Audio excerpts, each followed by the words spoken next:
second half, because for me, as Greg had mentioned, the technology piece is always the most exciting part of it.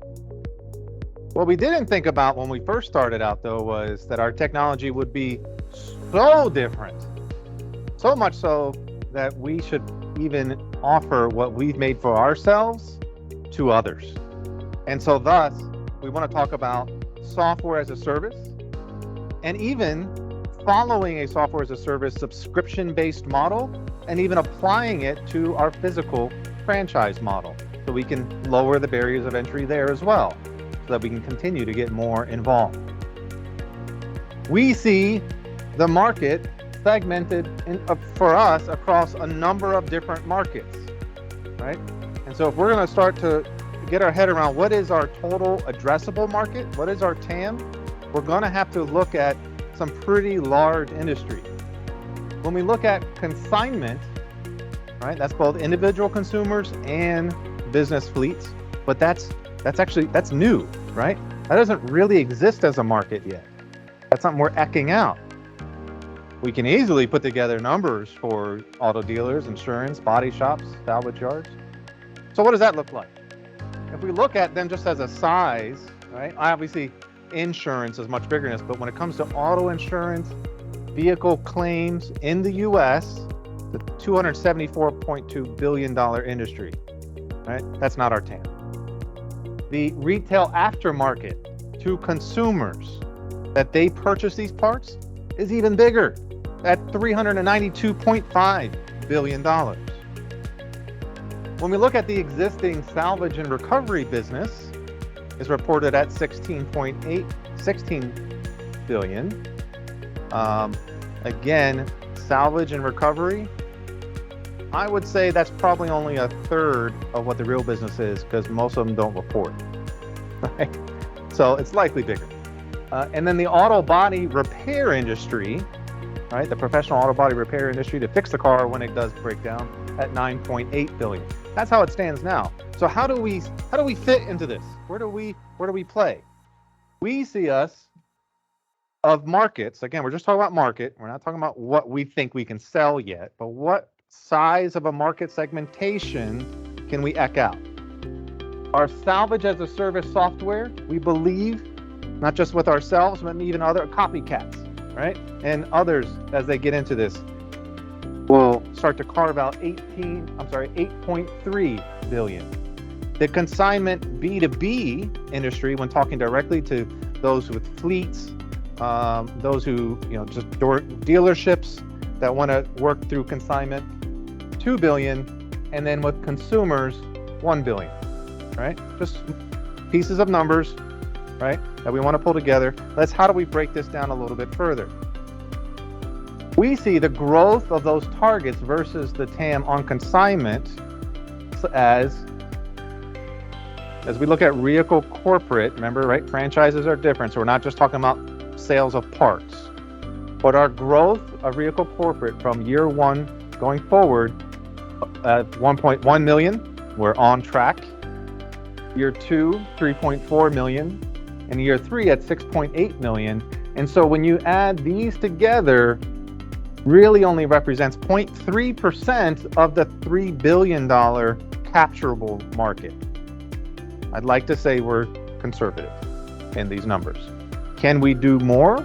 I think so, but a reasonable size and scale with the models we've built brings us here. The franchise owner itself, I do want to highlight this, because those who do want to sign on as a franchise, there's a model for them as well. In their first year at plan, they should see $834,000 in sales. By year two, gross sales at 2.8 million if they grow continually at plan with our guidance. All right, that's the consignment side. We're all really interested in the software as a service side and our growth projections there. I don't think I've mentioned this yet, but we are naming, or have named, should I say, our app now as the Rehicle Inner Track App, R.I.T.A. or R.I.T.A. Every software now has their little AI and that they want to call Siri and Google and things. I don't want to say it too loud because your phones will start going off. But R.I.T.A.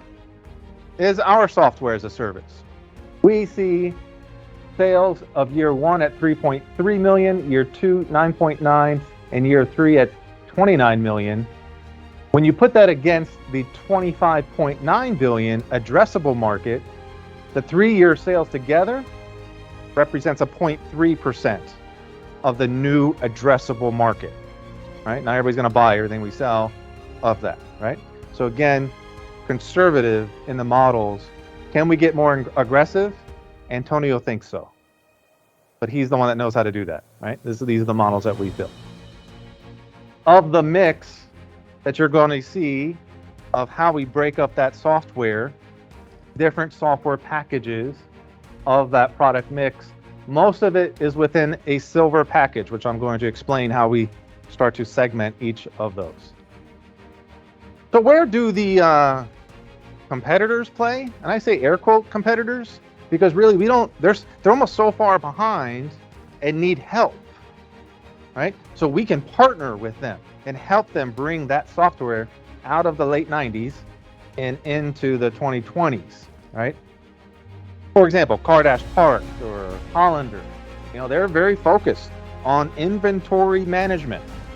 What stuff's on what racks and what shelves, and when you get an order and pick it, pull it, ship it. That's what they focus on, right? They really don't know how to partner with each other, meaning the industry of salvage and insurance, as mentioned earlier. We can and have already found that we are the glue that can bring those large giants of industries together, right? Especially when we start partnering.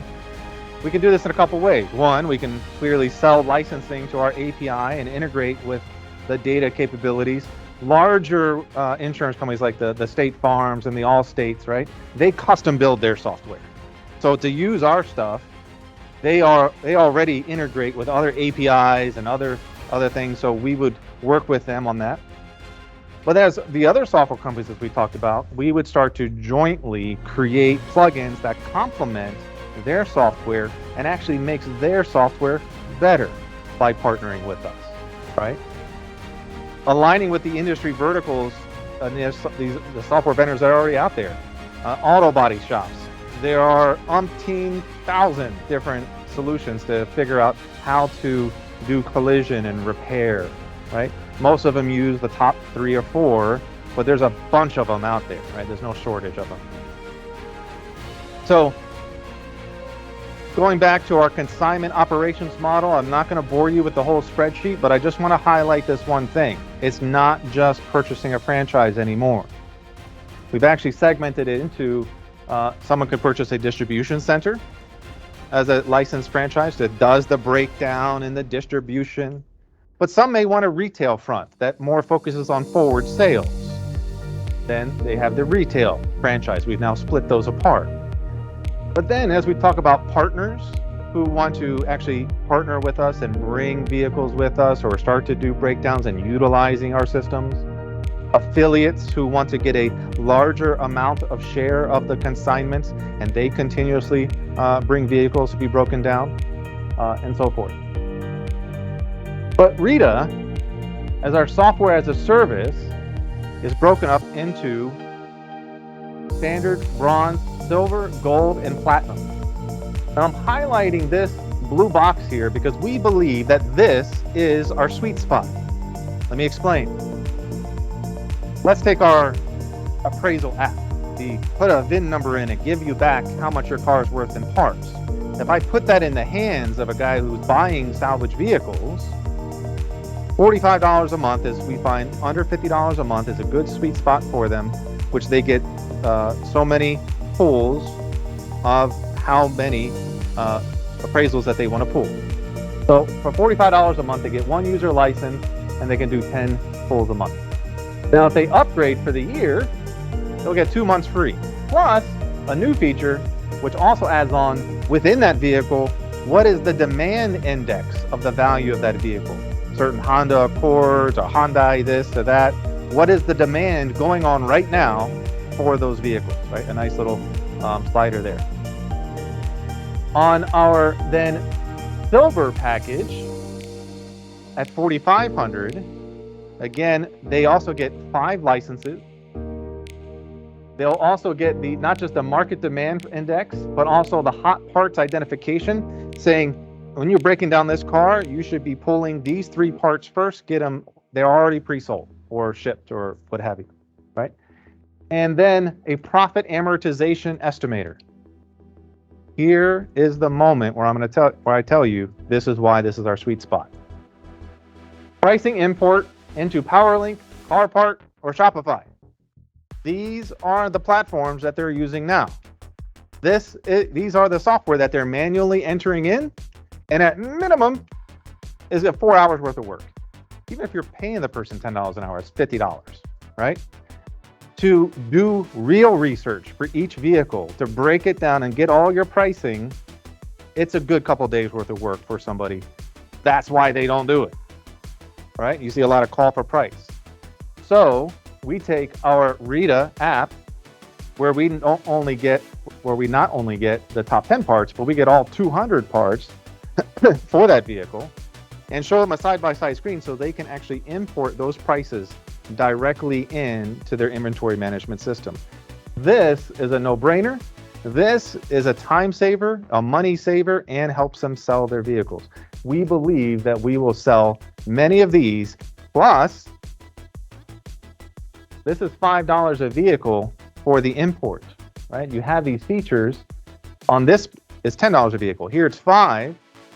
So if they did 100 vehicles for that year, if they did 1,000 vehicles that year, this is also a continual lever for financial for us as well. Yes, we have more features planned for gold and platinum, but our 2023 vision, as you'll see, for our estimated scope and delivery is focusing really to get into silver. We need to build that up, and we need to get to this pricing import. At each point, as we deliver these features, they will be sellable immediately. So as soon as Appraisal 2.0 available, right, in mid-February, sellable. Pricing import, as soon as it's done, hopefully by the bottom of the year, around June, sellable. Right? And then we continue on with the other features. That said, we've already started the work. We didn't wait for this meeting, right? This work has already started. We've started the flows and the screens, the code to do all the researching and the crawling and getting the numbers and the demand indexes. And then the mobile first view, right? And these are tools, again, that don't exist. The tools that exist right now for this industry is all desktop installed software. These guys are out in the yard, in a salvage yard. They're not carrying around a laptop, right? They're taking paper back and forth. They need to use their mobile phones, right? So that they can actually do their appraisals, to do their imports, all that stuff from mobile. So not only plan, but start.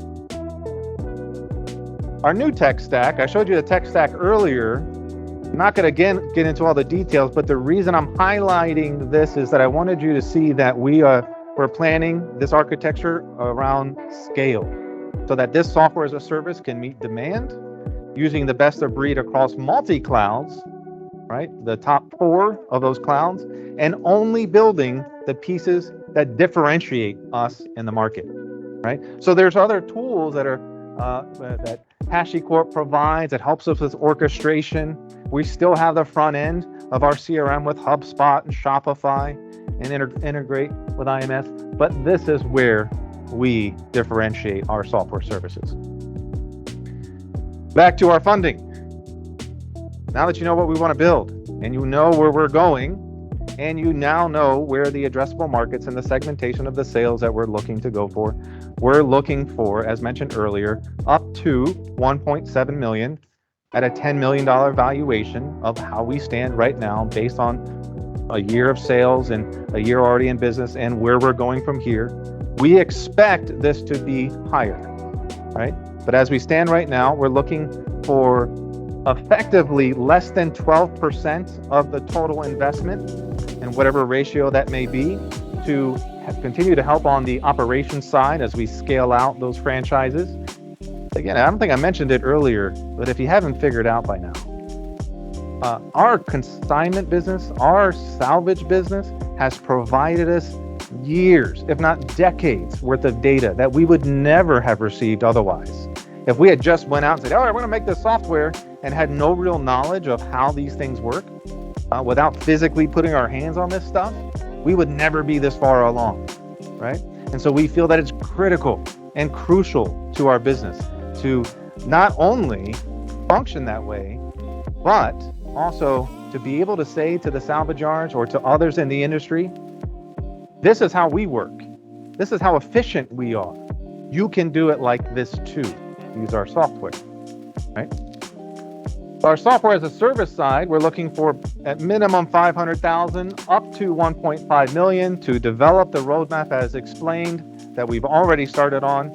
At minimum, to get us to the software package, the silver package, and make that available for sales on up as we need to start scaling that out as well. And then of course, sales and marketing for R.I.T.A. So we need to hire salespeople and actually get them out into the field. So as an investor, I would want to know, well, what are my exit points? What are the events in which, all right, if I invest now, where am I going to get it back, right? It's always on the mind. I will say as a founder, and I know that Antonio feels this way as well, is that our shareholders are very important to us, right? Especially in this beginning stage. And so at each investment stage, we poll the stakeholders. We find out, are you looking to liquidate any shares? Do you want to make them available for sale? We find that out first. And then as we seek then our funding, right? We then find, does the purchaser of whoever's doing the investment want to buy those shares from those individuals, or they prefer that capital go into the company? Or if it depends if they're looking for ownership or if they're looking to put in capital. Secondly, after which, once investment comes in, based on those percentages, we can look at corporate buybacks so that we, as Rehicle, continue to maintain our holdings. We expect in the second half of 2023 to position, after R.I.T.A. has launched completely, to position us in front of venture capital, right? Right now, we're staying very private.